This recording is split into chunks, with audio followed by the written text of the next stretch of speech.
ونسلم على رسوله الكريم أما بعد فأعوذ بالله من الشيطان الرجيم بسم الله الرحمن الرحيم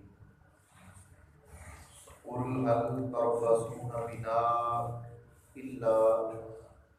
إحدى الحسنيين ونحن نتربص بكم أن يصيبكم الله بعذاب من عنده أو بأيدينا فتربصوا إنا معكم متربصون صدق اللہ مولانا العظیم۔ بڑی محبت کے ساتھ خاتم النبیین والمرسلین صلی اللہ علیہ وسلم کے خاتمہ میں درود و سلام کا نذرانہ پیش کیجیے۔ السلام علیکم یا سیدی یا رسول اللہ وعلی آلہ و اصحابہ یا سیدی یا حبیب اللہ۔ السلام علیکم یا سیدی یا رسول اللہ وعلی آلہ و اصحابہ یا سیدی یا حبیب اللہ۔ اللہ تعالیٰ کی حمد و ثنا اس کے آخری نبی صلی اللہ علیہ وسلم کی بارگاہ میں ہدیہ درود و سلام کے بعد یہ دعا ہے کہ پروردگار عالم ہمیں دین مدین سمجھنے کی، اس پر عمل کرنے کی توفیق عطا فرمائے۔ منافقین کا ذکر ہو رہا ہے، سورہ توبہ کی آیت نمبر 52 آپ کے سامنے تلاوت کی ہے۔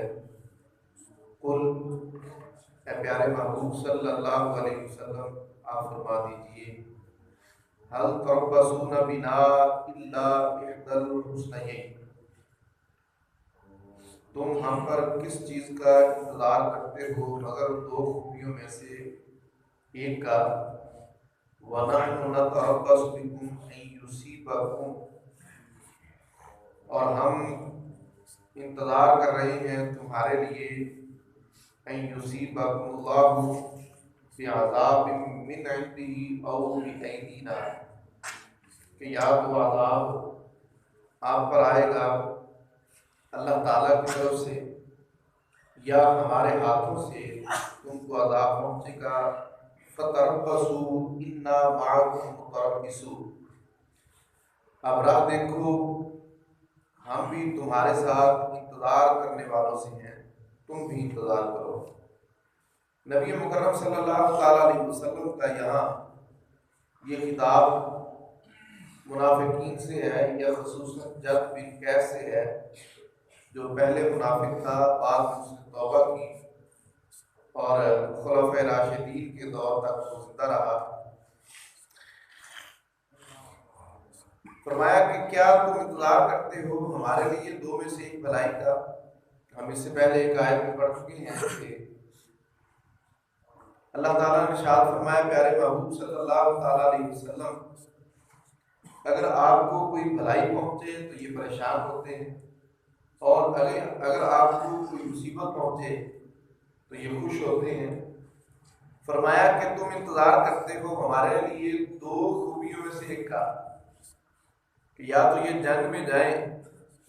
اور تم انتظار میں ہوتے ہو کہ کب پتہ چلے کہ یہ شہید ہو گئے ہیں۔ آپ صلی اللہ علیہ وسلم نے دونوں کو بھلائیاں کی ذکر کیا ہے۔ میدان جنگ میں جب مومن اترتا ہے دو میں سے ایک ہوتا ہے، یا تو مقام شہادت پاتا ہے اور ہمیشہ کے لیے ابدی دائمی زندگی پا لیتا ہے، اور اللہ تعالیٰ کی نعمتوں میں اور اس کے رزق میں اور اس کے فضل میں اور اس کی جنت میں وہ جلوہ گر ہو جاتا ہے۔ اس لیے آپ نے فرمایا کہ جس کو تم ہمارے لیے تکلیف کہتے ہو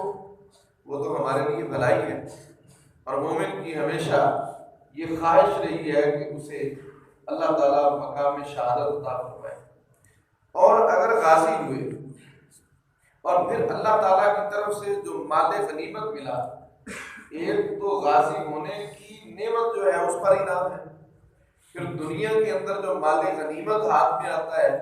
وہ بھی اللہ تعالیٰ کے انعام اور نعمت ہے۔ آپ نے دو چیزیں ان کی ذکر فرمائی کہ تم ہمارے لیے دو چیزوں کے منتظر ہو،